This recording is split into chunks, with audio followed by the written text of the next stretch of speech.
About 10 years ago, people would have looked at me and thought I was healthy.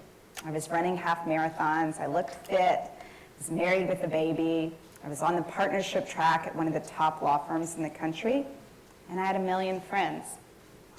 I think people would have thought I was happy too. After all, I was doing everything right. In reality, I was unhappy and certainly unhealthy. I was throwing up in the bathroom almost every day at work from stress migraines.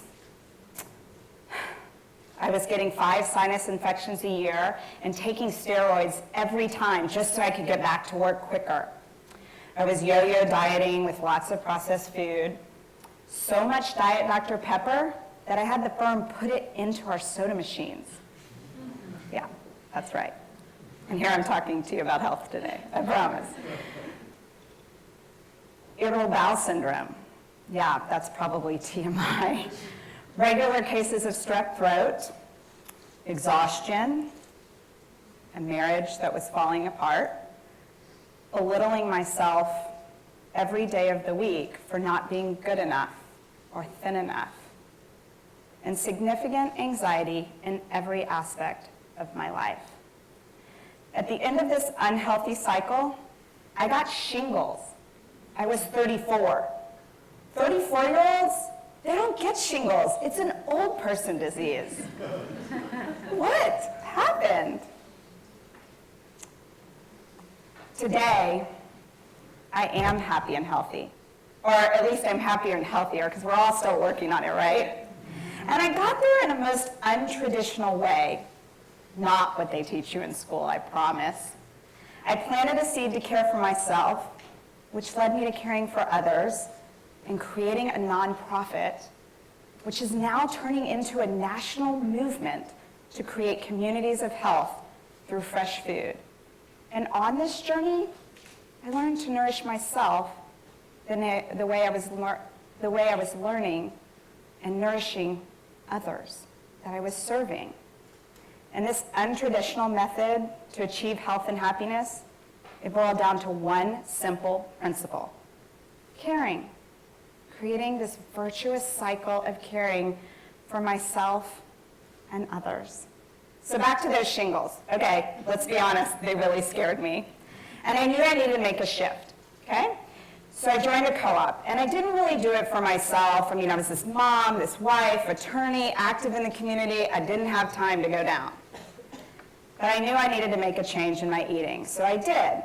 And as I added in more fresh food, I crowded out the bad, and the illnesses started decreasing. My energy went up, and I became a little bit more positive too. Fast forward a few years, my boys, Nathan and Drew, were now 3 and 6, and that's us enjoying our smoothies from the co-op. And I noticed that their eating habits started changing too. So much so that Drew called me over to a birthday party at 6 years old, and he said, "Mommy, do I have to eat this?" And I looked down, it was cake. What 6-year-old rejects cake? I looked at this child like he had 2 heads. And he was like, "It's just too sweet. Do they have fruit?" Yeah, I hadn't even reached that in my food journey yet, I'm telling you. And over the next few months, I couldn't get what Drew did out of my head.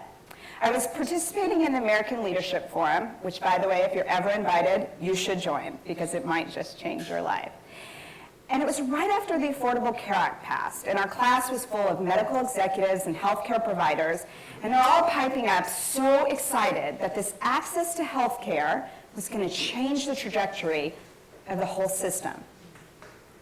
And I spoke up in my kind of disruptor self, and I said, "Listen, if we don't start talking on preventing illness before they even get to the doctor, we have no chance in moving the needle on healthcare costs." And at this point, I should add in, I was a lawyer at Texas Children's Hospital, and I was managing their real estate portfolio. And I saw every piece of the system by having that job. And let me tell you, the one thing that was glaringly missing was prevention. After all, their motto was heal sick children. And I'll never forget the time I'm sitting with doctors on their clinic, and they're lamenting that their numbers are down because there wasn't enough flu that year. And I knew that this shift in me, the key to prevention was food. So sitting at the 2011 season opener of the Houston Texans with Drew and Nathan's dad, we looked around and we saw what everyone was eating. And we kind of cringed. And we thought, if we can do this in our house, how do we do this in underserved neighborhoods that lack access to fresh food and childhood obesity is really high? I know, that's what everybody does at a Texans game, is sit and try to solve food deserts and change the world, but that's where we're at that day. So we came up with this formula: produce distribution, nutrition education, and a phone food experience. And we thought we should bring it to the schools because that's where kids already are. So we're going to create co-ops, we're going to educate the kids and their families, and we're going to make it fun, like going to your favorite grocery store, which is probably H-E-B or Central Market, right? So I took the formula back to my class, and they liked it. And they said, we'll help you. We'll introduce you to some of the community experts focused on food and childhood obesity. And I was really passionate about food making change, but let me be clear, I had no idea what I was doing. So one by one, together, we called in the experts. And first, I called Mike Feinberg, the founder of KIPP Charter Schools. And I should admit to you that I was their lawyer when I was at the firm, so I could just call the founder of the nation's largest charter school movement. But it also took me 3 months to get up the courage to make that call. And I said, Mike, I'm going to bring co-ops to your schools, and I want to change the way kids are eating and educate them and their parents. And it's going to be great. We're going to make it fun. And he goes, okay, I'll give you a school. And I thought, oh my God, I have to do this. And I said, Mike, I got one problem. Well, actually, I got 2 problems. I got no produce, and I got no curriculum. And he said, that's okay. You'll put it together. We'll figure it out. So that's what we did. So next, a classmate brought me to meet Brian Green. He's the president of the Houston Food Bank. Just happens to be the largest food bank in the country, I should say. And he said, I'll be a produce distributor. I got tons of produce, and I'll take it on as my personal project. And I thought, you have produce food banks? Isn't that all shelf-stable food? He goes, Lisa, millions of pounds of produce are wasted every year. In fact, 60 million tons of fresh food goes wasted every year. And I think of things in terms of pounds. That's 120 billion pounds of fresh food goes wasted. And my next classmate brought me to meet this, who would become this movement's co-founder, my kindred spirit, and one of my very best friends, Dr. Shrila Sharma, an epidemiologist at UT School of Public Health. And she said, oh, I've got the evidence-based nutrition curriculum. I can give you that. And I can also operationalize your formula. And I've got a whole research team to study it. Bam! We are in business. And lastly, I met Scott McClellan, the face of H-E-B grocery store. You know that guy that's in the commercials with J.J. Watt? Yeah, and we spent so much time working on logistics. We were printing bags together, figuring out distribution routes, talking what partner to bring in next. 2 years later, he hired me to come work for H-E-B. And today, my day job is to put stores on the ground in neighborhoods that don't have them. So together, this team, 5 a.m. phone calls, late night emails, lots of meetings in between, we built this program with one school in the east end of downtown Houston. We sent home 50 servings of produce with the families every week for 8 weeks in the fall, 8 weeks in the spring, and we found summer programs to do the same thing. 8 to 12 different items in these bags to get them excited. And we train the teachers to teach nutrition education curriculum over their regular curriculum in the classrooms. And we sent home nutrition handbooks and recipes and tip sheets so the parents could learn how to use all this new fresh food. When they came to pick up their children, they went home with 2 bags of fresh produce. And they also, thank you.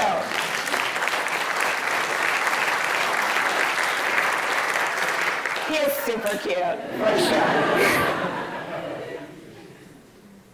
And we gave them a sample of the recipe of the week. Again, like going to your favorite grocery store. And if we gave them kale, we gave them kale smoothies.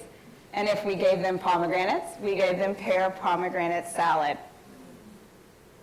And we were nourishing them, and I could see this shift occurring. And at the time, I thought it was just the food, but later I would learn that it was equally important that we cared about them. And every week, I couldn't wait to get back there and cull those plums, make those smoothies, and get filled up by their stories. And this, my friends, this is Brighter Bites. And fast forward 5 years later, we have served now over 40,000 families, over 15 million pounds of produce, hundreds of thousands of nutrition education materials by building programs first in Houston, then in Dallas, Austin, New York City, Washington, D.C., and Southwest Florida, and I promise you, more is on the horizon. And we have this amazing team of over 50 employees nourishing families nationwide, and incredible corporate partners like H-E-B and Cisco, and then the Produce Marketing Association and Target, and academic partners like UT School of Public Health, Texas A&M, Baylor College of Medicine. We have incredible farms, food banks, all of these people helping us build communities of health through fresh food everywhere we go. And what's amazing is, we're not just impacting the families that are serving us, we are changing the entire conversation by working with the systems that we partner with. Food banks. They're now distributing more fresh produce and feeding with impact rather than just feeding for the moment. Farms, they're directly giving us their product that would be otherwise thrown away as food waste. And together, we're building demand for their industry. Parents, they're coming into the schools, bagging all this produce with our team, and talking about all the fresh food that they're eating. Schools, they're seeing these parents for the first time, literally the first time walking in their door. And PTOs are forming. I was at Brighter Bites DC in January, and this teacher walks up to me and he said, "Thank you for building this program. In 6 years, I've never seen parents engage like this in our school. You're not just changing their lives through food, you're changing our entire community." Corporations, they're partnering with us in these neighborhoods in ways that they never have before. They're sending in volunteers to bag produce alongside the parents. Cisco uniting the produce industry behind us, can you imagine? Corporations partnering, competitors partnering to distribute our product. And a major retailer literally running a spot during primetime TV about our partnership over 300 times, talking about what we're doing together. The government, they're seeing that when they invest in good quality programs, they can receive data-driven outcomes. And they don't have to cut so much social spending. I've literally had these conversations on the local and the national level with elected officials in Washington, D.C. at our Capitol. Healthcare providers, remember those healthcare providers focusing on healing sick children? They're now looking on how food prevents illness. We're testing kids' poop with them. Poop! And studying the gut microbiome. And we're seeing that with fresh produce, the gut microbiome is changing, and that is the gateway to much disease and healthcare issues today. And together, we're building this movement. And you've heard of big data.